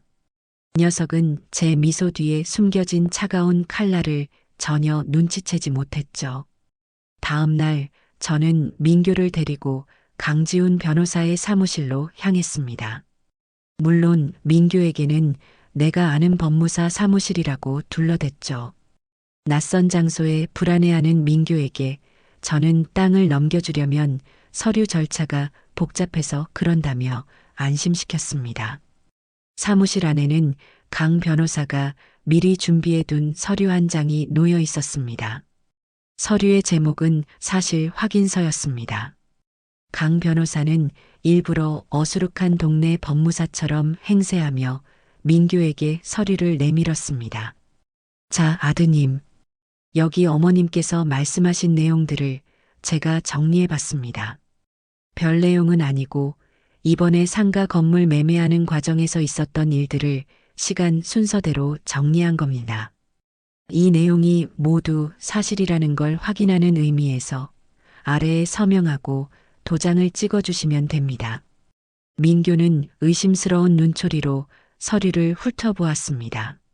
서류에는 그가 언제 어떻게 제 인감도장을 훔쳤는지, 그 돈을 어디에 사용했는지, 그리고 이 모든 과정이 저의 동의 없이 이루어졌다는 내용이 아주 상세하고 구체적으로 적혀 있었습니다. 이것은 단순한 사실 확인서가 아니었어요. 완벽한 자백 진술서였죠. 이거 내용이 너무 상세한데요. 그냥 간단하게 쓰면 안 되나요? 민규가 불안한 목소리로 말했습니다. 그 순간 제가 나섰습니다. 저는 일부러 민규의 팔을 붙잡고 눈물을 글썽이며 말했어요. 민규야, 엄마는 그냥 확인만 받으려는 거야. 나중에 딴소리 안 한다는 약속만 받으면 돼. 엄마가 이 나이에 너랑 법정 싸움이라도 하겠니?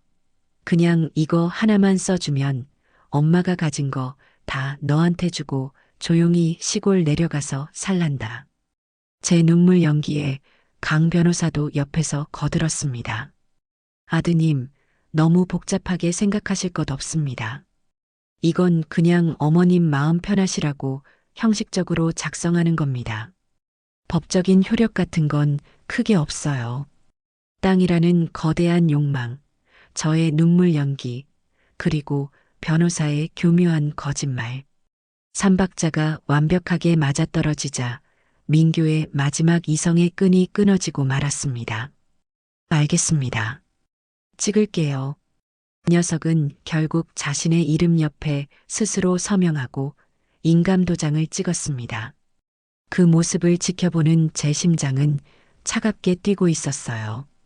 철컥하고 도장이 찍히는 소리는 마치 제 아들의 인생에 사형 선고가 내려지는 소리처럼 들렸습니다.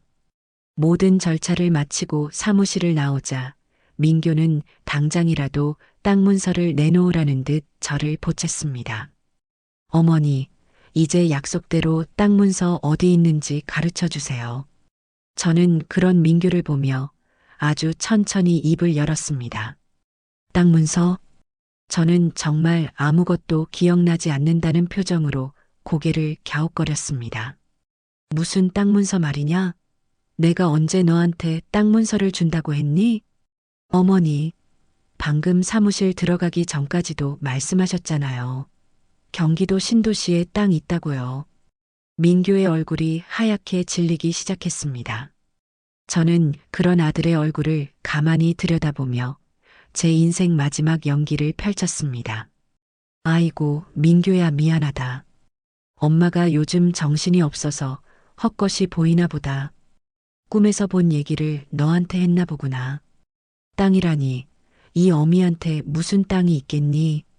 거짓말, 거짓말이죠. 어머니, 지금 저한테 거짓말 하시는 거죠. 민교는 제 어깨를 붙잡고 흔들며 절규했습니다. 저는 그런 아들의 손을 조용히 뿌리치고 차가운 목소리로 말했습니다. 정신 차려라, 아들아. 네가 가진 건 이제 아무것도 없어. 저는 뒤도 돌아보지 않고 혼자 택시를 잡아탔습니다. 백미러를 통해 길 한복판에 서서 망연자실한 표정으로 저를 바라보는 아들의 모습이 보였습니다. 이 녀석은 그제야 자신이 얼마나 어리석은 짓을 했는지, 그리고 자신이 쳐놓은 덫에 스스로 걸려들었다는 사실을 깨달았을 겁니다. 이제 모든 준비는 끝났습니다. 남은 것은 저들이 가장 화려하게 빛나는 순간 그들을 나락으로 떨어뜨리는 일뿐이었습니다. 아들놈이 스스로 제 무덤을 판 그날 이후 저는 아들 내외의 집에서 나왔습니다. 강지훈 변호사가 마련해준 작은 오피스텔에 머물며 마지막 결전의 날을 준비했죠. 제가 사라지자 민교에게서 수십 통의 전화와 문자가 쏟아졌지만 저는 단 한 번도 응답하지 않았습니다. 이 녀석은 아마 제가 땅 문서를 주지 않으려고 잠적했다고 생각했겠죠. 어리석은 놈. 진짜 전쟁은 이제부터 시작인데 말입니다. 며칠 뒤 강 변호사로부터 연락이 왔습니다. 민교와 수지가 마지막 발악을 준비하고 있다는 소식이었습니다. 어머님, 이민교 씨가 결국 일을 저지르는 모양입니다. 투자자들이 모두 떠나고 자금이 막혔는데도 어디서 또 돈을 끌어왔는지 공유 오피스 오픈 기념 파티를 연다고 합니다. 파티요? 그럴 돈이 어디서 났다고요? 아마 마지막 남은 투자자들을 안심시키고 새로운 투자자를 유치하기 위한 쇼일 겁니다. 우리는 건재하다는 걸 보여주려는 거죠. 파티는 이번 주 금요일 저녁 바로 그 공유 오피스에서 열립니다. 저는 수화기를 든 채 잠시 생각에 잠겼습니다. 파티, 모든 사람이 모인 그 화려한 자리. 그것은 저들에게는 마지막 기회일지 모르지만 제게는 최고의 무대가 될 것이었습니다. 변호사님, 그 파티, 저도 가야겠습니다. 물론입니다, 어머님. 저도 그럴 생각으로 연락드린 겁니다. 그날 모든 것을 끝내시죠. 강 변호사의 목소리에는 비장함이 서려 있었습니다. 필요한 준비는 제가 모두 해놓겠습니다. 어머님께서는 그저 그날의 주인공이 되실 준비만 하시면 됩니다. 그리고 마침내 운명의 금요일 저녁이 되었습니다. 저는 강 변호사가 보내준 차를 타고 파티가 열리는 강남의 한 빌딩으로 향했습니다. 차 안에서 저는 제 모습을 거울에 비춰보았습니다. 며칠 전까지만 해도 정신 나간 치매 노인을 연기하던 초라한 모습은 온데간데 없었어요. 대신 잘 다려진 검은색 정장 차림에 반듯하게 빗어넘긴 머리, 그리고 차갑고 단호한 눈빛을 한 이정숙이 앉아 있었습니다. 제 평생 이렇게 격식 있는 옷을 입어본 것은 처음이었습니다. 어색했지만 이상하게도 제 몸에 꼭 맞는 갑옷처럼 느껴졌어요. 파티가 열리는 공유 오피스는 입구부터 화려한 화환들로 가득했습니다. 안으로 들어서자 시끄러운 음악과 사람들의 웃음소리, 맛있는 음식 냄새가 뒤섞여 저를 맞았죠. 민교와 수지는 입구에서 성공한 젊은 사업가 부부 행세를 하며 손님들을 맞이하고 있었습니다. 민교는 값비싼 맞춤 정장을, 수지는 몸매가 드러나는 화려한 드레스를 입고 있었죠. 그들은 마치 세상의 주인공이 된 것처럼 행복한 미소를 짓고 있었습니다. 제 피눈물로 쌓아 올린 허영의 성 위에서 말입니다. 저는 강 변호사와 함께 그리고 그의 뒤를 따르는 법원 집행관 2명과 함께 파티장의 가장 안쪽으로 조용히 걸어 들어갔습니다. 아무도 저희의 등장을 눈치채지 못했어요. 잠시 후 민교가 단상 위로 올라가 마이크를 잡았습니다. 바쁘신 와중에도 저희 넥스트 스페이스의 새로운 출발을 축하해 주시기 위해 찾아주신 내외 귀빈 여러분께 진심으로 감사드립니다. 민교의 목소리는 자신감으로 가득 차 있었습니다. 그는 자신의 사업이 얼마나 혁신적이고 미래지향적인지에 대해 한참 동안 열변을 토했습니다. 사람들은 박수를 치며 환호했죠. 연설이 끝나고 파티의 분위기가 최고조에 달했을 때 바로 그때였습니다. 강 변호사가 제게 눈짓을 보냈습니다. 이제 막을 올릴 시간이었습니다. 강 변호사는 성큼성큼 단상 위로 걸어 올라가 민교의 손에서 마이크를 빼앗아 들었습니다. 갑작스러운 불청객의 등장에 파티장은 순간 정적이 흘렀습니다. 민교와 수지는 저와 강 변호사를 발견하고는 얼굴이 새하얗게 질렸어요. 당신들이 여길 어떻게 해? 민교가 소리쳤지만 강 변호사는 그를 가볍게 무시하고 마이크에 대고 말했습니다. 잠시 주목해 주시기 바랍니다. 저는 이 자리에 서 계신 이민교, 김수지 씨의 어머니이신 이정숙 여사님의 법률 대리인 강지훈 변호사입니다. 어머니라는 말에 장내가 술렁이기 시작했습니다. 여러분께서 지금 축하하고 계신 이 넥스트 스페이스라는 사업은 사실 한 아들이 늙은 어머니의 전 재산을 불법적으로 편취하여 세운 사상 누각에 불과하다는 사실을 알려드리기 위해 이 자리에 섰습니다. 강 변호사의 말에 파티장은 아수라장이 되었습니다. 투자자로 보이는 몇몇 사람들이 민교에게 이게 무슨 소리냐며 거세게 항의하기 시작했죠. 거짓말입니다. 여러분, 저 사람 말 믿지 마세요. 저희 어머니는 지금 정신이 온전치 못하셔서 저러시는 겁니다. 수지가 울부짖으며 상황을 수습하려 했지만 때는 이미 늦었습니다. 강 변호사는 준비해온 노트북을 스크린에 연결했습니다. 그리고 파티장에 모인 모든 사람들에게 수지가 친구와 통화하며 자신의 범행을 자랑하던 녹음 파일을 들려주었습니다. 마침 병원에 입원해서 정신없으실 때 우리가 도장받아서 일사천리로 처리했지. 완전 하늘이 도운 거라니까. 자신의 목소리가 스피커를 통해 울려 퍼지자 수지는 비명을 지르며 귀를 막았습니다. 그녀의 화려했던 드레스와 완벽했던 화장은 이제 그녀의 추악한 민낯을 가려주지 못했어요. 그것이 끝이 아니었습니다.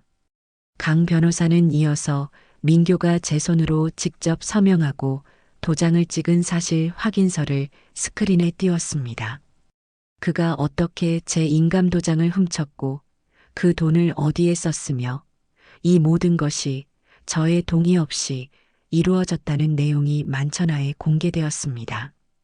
이 모든 증거를 바탕으로 저희는 이민교, 김수지 씨를 사기 및 사문서 위조 등의 혐의로 형사고발할 예정입니다.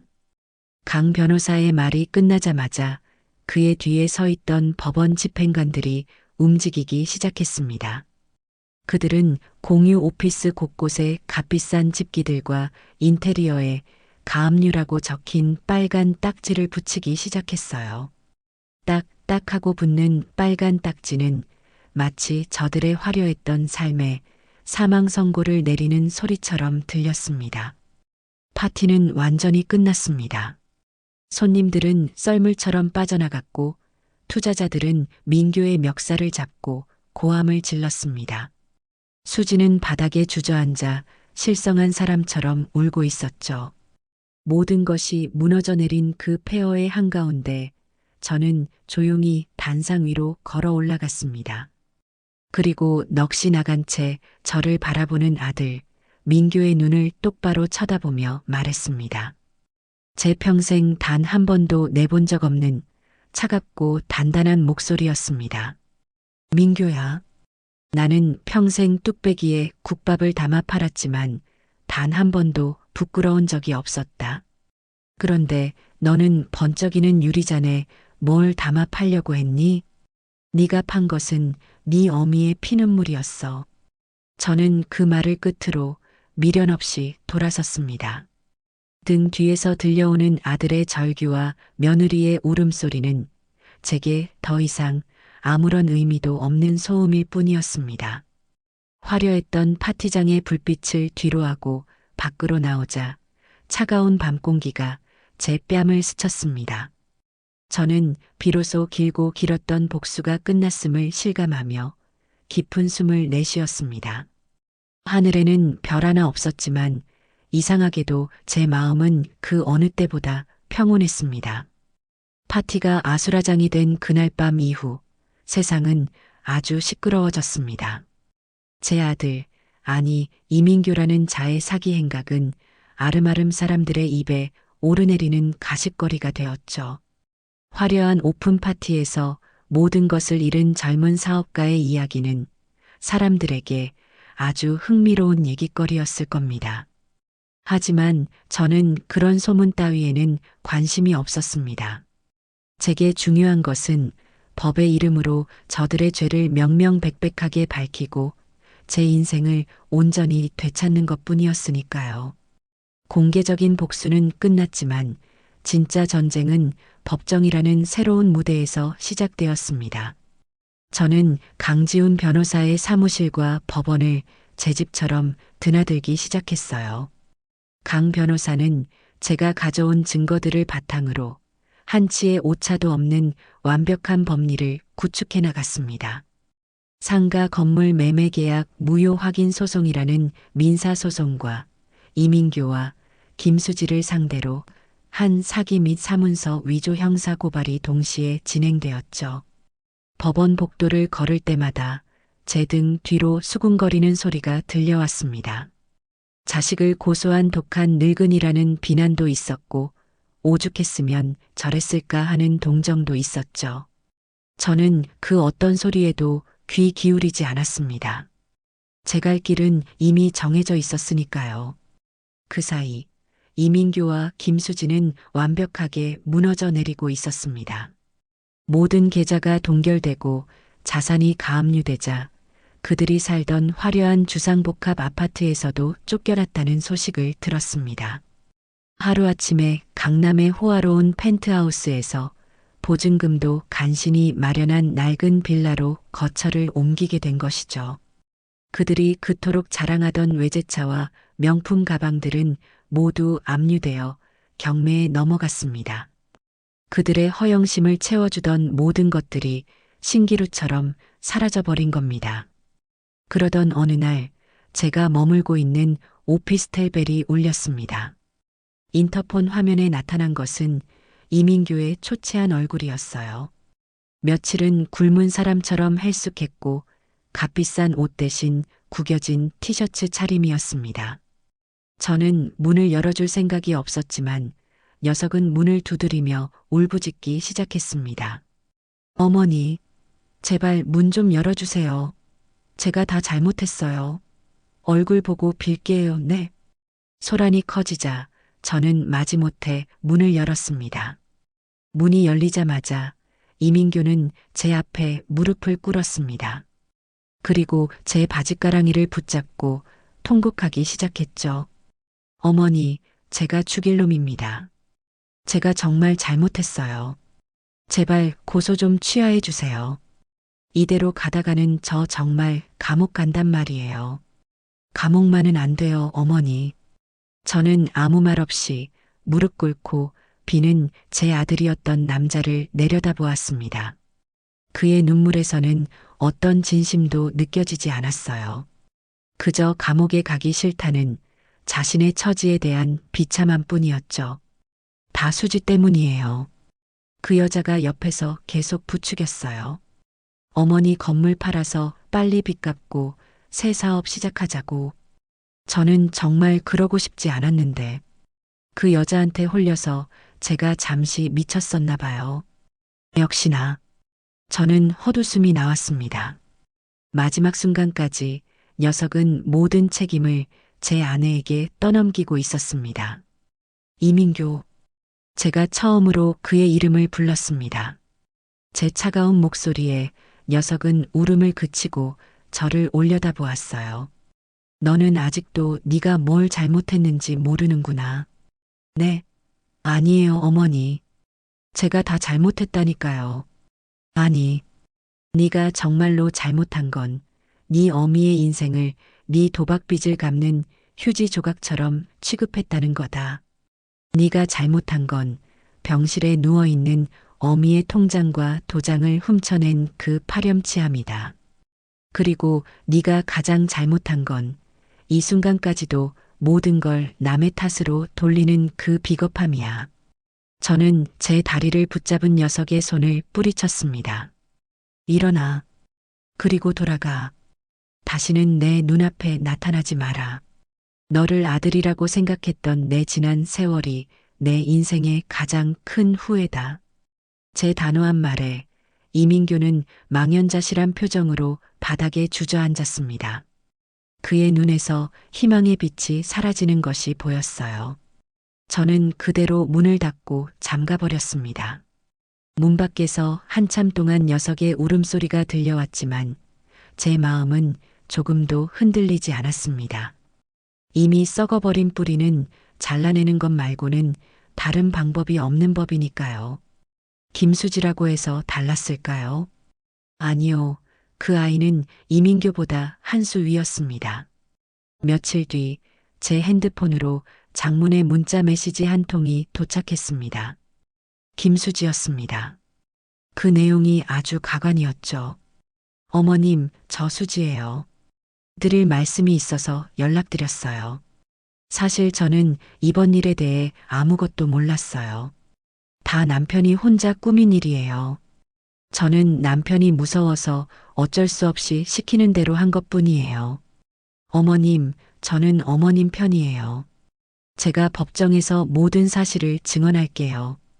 그러니 부디 저만은 선처해 주세요. 저도 피해자란 말이에요.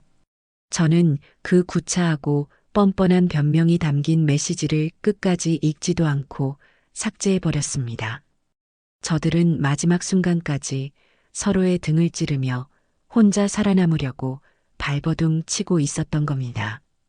그들이 그토록 지키고 싶어 했던 부부라는 관계의 실체가 고작 그 정도였던 거죠. 결국 그들의 관계는 파국을 맞았습니다. 강 변호사를 통해 김수지가 이민교를 상대로 이혼 소송을 제기했다는 소식을 들었어요. 자신의 범죄에 대한 책임을 나누어 지기는커녕 위자료까지 청구했다고 하더군요. 그 소식을 들었을 때 저는 웃음도 눈물도 나오지 않았습니다. 그저 그럴 줄 알았다는 생각뿐이었죠. 그들은 애초에 사랑이 아닌 돈과 허영심으로 묶여있던 관계였으니까요. 그 접착제가 사라지자 너무나도 당연하게 서로를 증오하며 돌아선 겁니다. 모든 것이 무너져 내리는 소리를 들으며 저는 강 변호사가 마련해준 오피스텔에서 조용히 제 시간을 보냈습니다. 가끔 병원에서 인연을 맺은 오경자 씨가 반찬거리를 싸들고 저를 찾아오곤 했어요. 그분은 제게 아무것도 묻지 않았습니다. 그저 제 옆에 앉아 함께 텔레비전을 보고 제 말에 조용히 고개를 끄덕여줄 뿐이었죠. 어느 날 오경자 씨와 함께 저녁으로 된장찌개를 끓여 먹고 있을 때였습니다. 구수한 찌개 냄새가 방 안에 가득 차자 저도 모르게 눈물이 핑 돌았습니다. 제가 평생을 끓여온 국밥 냄새와는 달랐지만 그 안에 담긴 따뜻한 정은 다르지 않았어요. 정숙 씨, 이제 다 괜찮아질 거예요. 오경자 씨가 제 손을 따뜻하게 잡아주며 말했습니다. 저는 그 손을 마주잡고 조용히 고개를 끄덕였습니다. 제게는 이제 피를 나눈 자식은 없지만 마음을 나눌 수 있는 좋은 친구가 있었습니다. 사람들은 제게 묻습니다. 자식을 상대로 한 복수가 통쾌하냐고요. 저는 잘 모르겠습니다. 통쾌하다기보다는 그냥 해야 할 일을 한 것 같은 기분이에요. 골마 터진 상처를 도려내고 새살이 돋기를 기다리는 것처럼요. 상처를 도려내는 과정은 아프고 고통스러웠지만 그렇게 하지 않으면 제 남은 인생 전체가 썩어 문드러질 것 같았습니다. 저는 제 남은 인생을 지키고 싶었을 뿐입니다. 그 누구도 아닌 바로 저 자신을 위해서요. 그날 밤 저는 아주 오랜만에 푹 잠들 수 있었습니다. 창밖은 여전히 어두웠지만 제 마음속에서는 희미하게나마 새로운 아침이 밝아오고 있었습니다. 시간은 더디지만 정확하게 흘러 마침내 심판의 날이 다가왔습니다. 길고 지루했던 법정 다툼의 마지막 페이지가 쓰이는 날이었죠. 저는 그날 아침 일부러 가장 반듯한 옷을 꺼내 입었습니다. 누군가에게 잘 보이기 위함이 아니었어요. 제 인생의 가장 중요한 매듭을 짓는 날에 대한 저 자신에 대한 예의였습니다. 먼저 판결이 나온 것은 민사소송이었습니다. 상가 건물 매매 계약 무효 확인 소송. 이름도 거창한 그 소송의 결과는 사실 처음부터 정해져 있었습니다. 제가 제출한 증거들은 너무나도 명백했으니까요.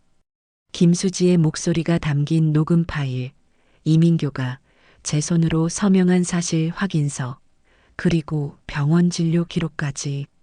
상대편 변호사는 저를 자식의 앞길을 막는 비정한 어머니로 몰아가려 애썼지만 판사봉을 쥔 늙은 판사의 눈은 속일 수 없었습니다.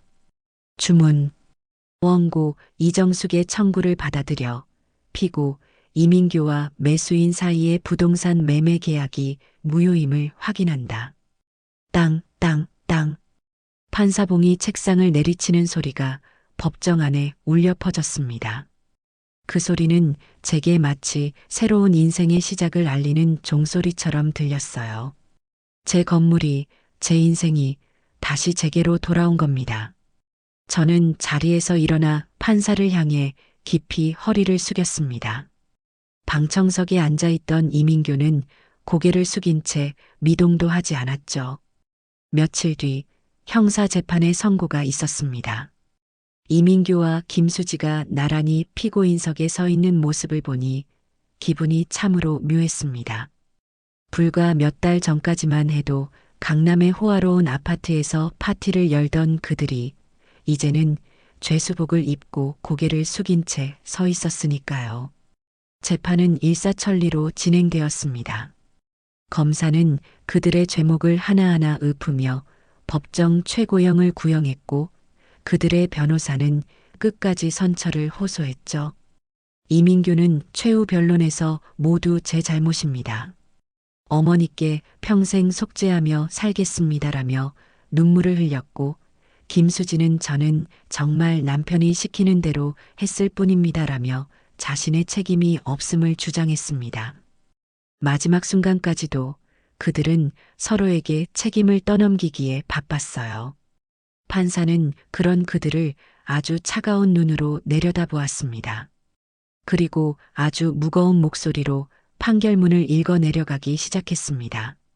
피고인 이민교는 아들로서 병상에 누운 늙은 어머니를 부양하기는커녕 어머니의 평생이 담긴 재산을 불법적으로 탈취하여 개인의 채무를 변제하고 사리사욕을 채우는 데 사용하였다. 그 죄질이 매우 불량하고 반성의 기미가 보이지 않아 엄벌의 처함이 마땅하다. 이에 피고인 이민교를 사기 및 사문서, 위조 등의 혐의로 징역 4년에 처한다. 징역 4년. 그 말을 듣는 순간 이민교의 다리가 풀렸는지 그 자리에 주저앉고 말았습니다. 교도관들이 그의 양팔을 붙잡아 일으켜 세웠죠.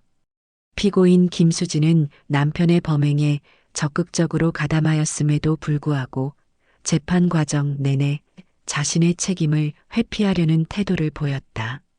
다만 이혼 소송을 통해 범죄 수익을 분할받지 않은 점 등을 참작하여 피고인 김수지를 징역 1년에 집행유예 2년을 선고한다.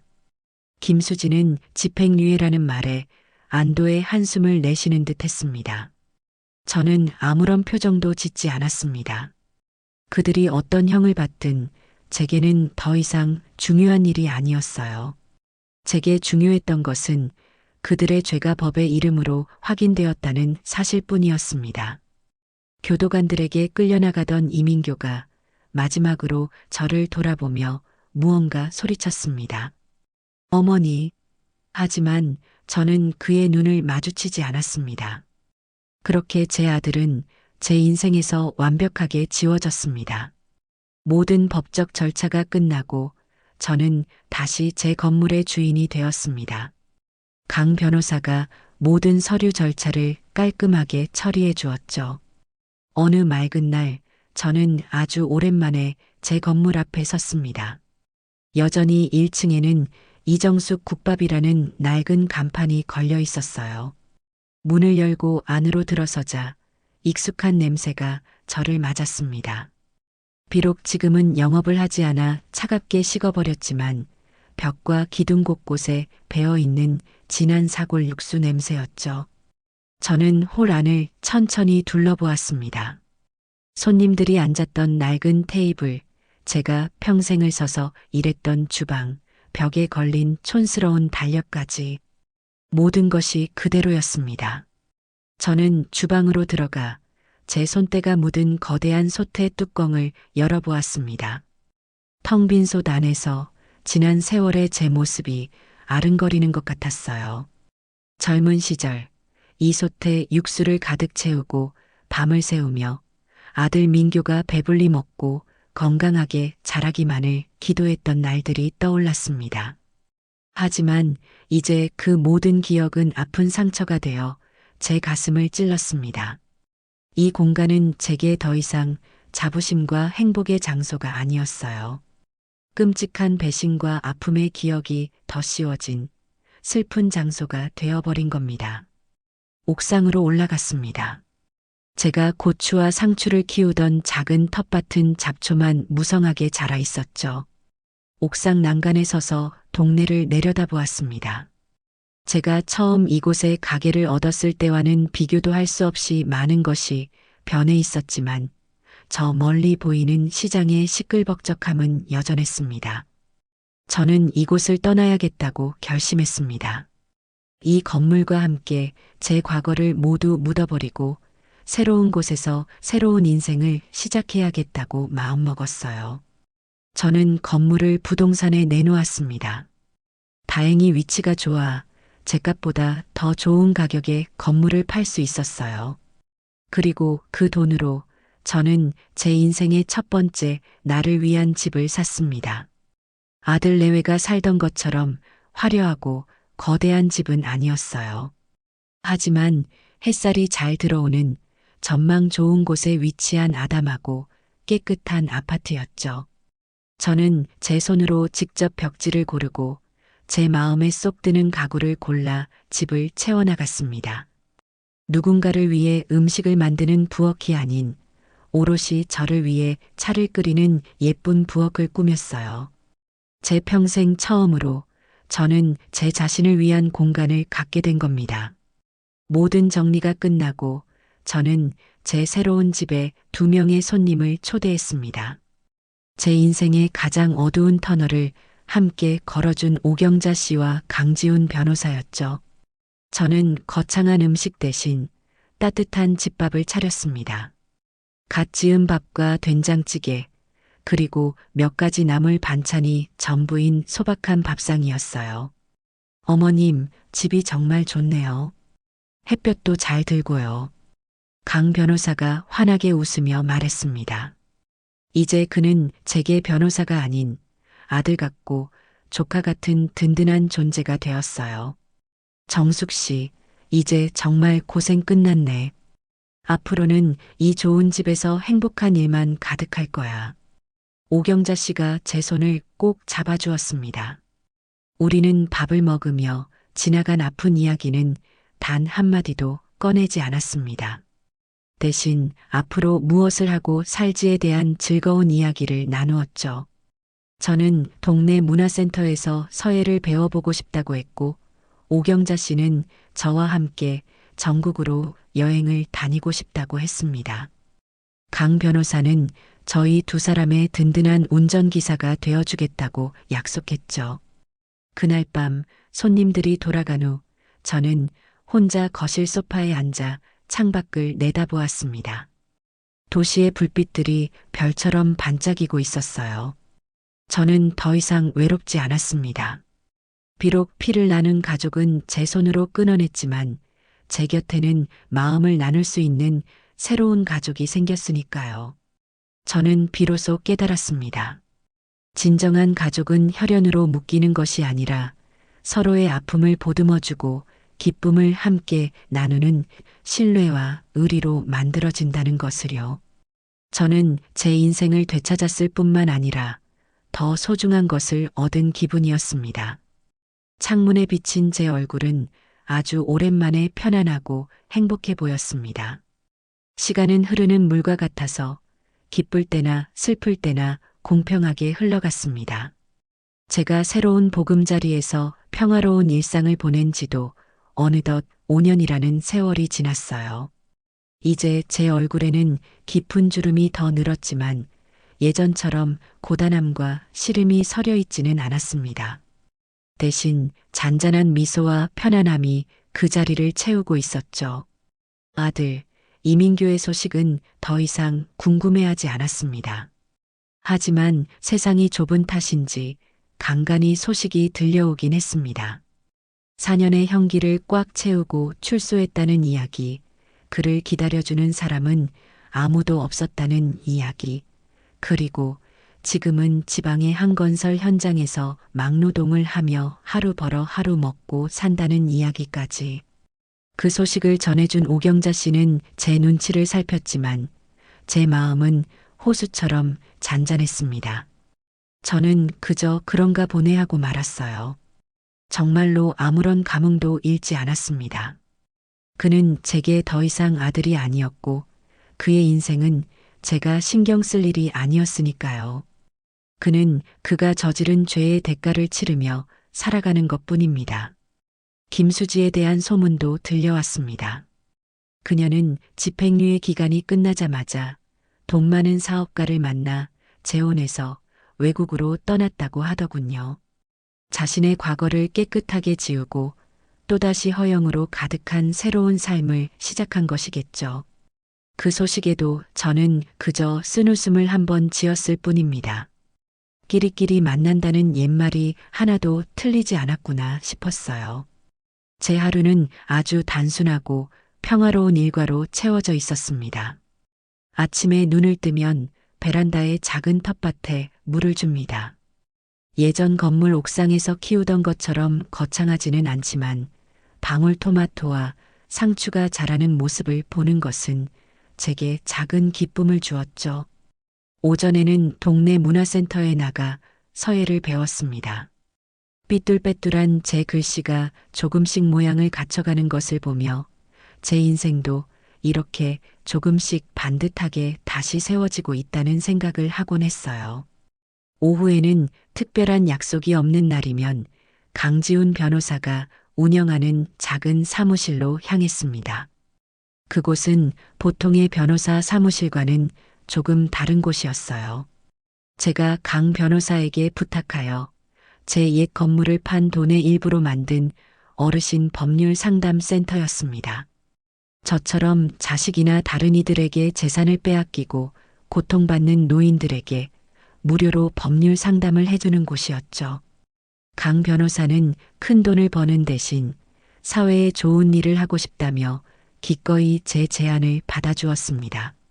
저는 그곳에서 변호사처럼 어려운 일을 하는 것은 아니었어요.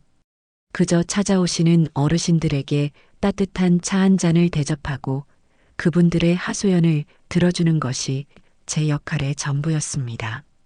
그분들의 기막힌 사연을 듣고 있노라면 마치 과거의 제 모습을 보는 것 같아 가슴이 아프기도 했죠. 하지만 동시에 제가 그분들에게 작은 희망이라도 되어줄 수 있다는 사실에 큰 보람을 느꼈습니다. 할머니, 저도 예전에 그랬어요. 세상이 다 끝난 것 같았죠. 하지만 아니에요. 다시 시작할 수 있어요. 절대 포기하지만 마세요. 제가 제 이야기를 들려주며 손을 꼭 잡아드리면 눈물만 흘리시던 어르신들의 얼굴에 조금이나마 힘이 돌아오는 것이 보였습니다. 제 아팠던 과거가 누군가에게는 위로와 용기가 될 수 있다는 사실이 놀랍고 감사했어요. 저는 깨달았습니다. 진정한 복수는 가해자를 파멸시키는 것에서 끝나는 것이 아니라 그 아픔을 딛고 일어나 더 나은 사람이 되어 세상에 선한 영향력을 미치는 것이라는 거요. 제게는 이제 새로운 가족과 친구들이 많이 생겼습니다. 오경자 씨와는 일주일에 서너 번은 만나는 둘도 없는 단짝이 되었고 법률센터에서 만난 다른 어르신들과도 함께 밥을 먹고 여행을 다니는 좋은 친구가 되었죠. 강 변호사는 여전히 아들처럼 저를 살뜰히 챙겼습니다. 우리는 더 이상 피로 맺어진 가족이 아니었지만 그 어떤 혈연보다도 끈끈한 신뢰와 사랑으로 연결되어 있었습니다. 어느 맑고 높은 가을날이었습니다. 하늘은 티 없이 파랗고 공기는 상쾌하다 못해 청량했죠. 저는 오랜 친구가 된 오경자 씨 그리고 법률센터에서 만나 마음을 터놓게 된 다른 친구들과 함께 인근의 산으로 단풍 구경을 떠났습니다. 나이는 70을 훌쩍 넘긴 할머니들이었지만 마음만은 18소녀였어요.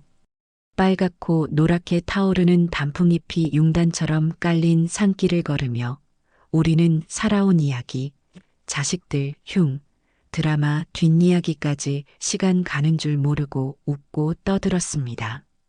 한참을 걸어 다리가 아플 때쯤 전망 좋은 곳에 자리한 정자에 앉아 각자 싸온 간식들을 꺼내 놓았습니다.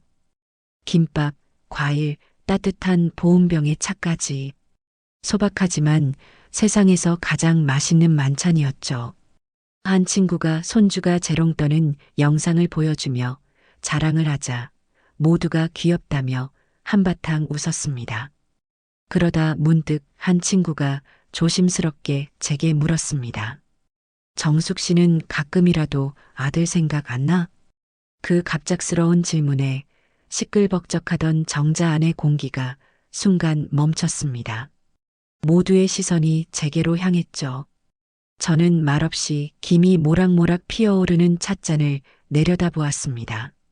찻잔 위로 걱정스럽게 저를 바라보는 친구들의 얼굴이 비쳤어요. 저는 잠시 멀리 오색 빛깔로 물든 산의 능선을 바라보았습니다.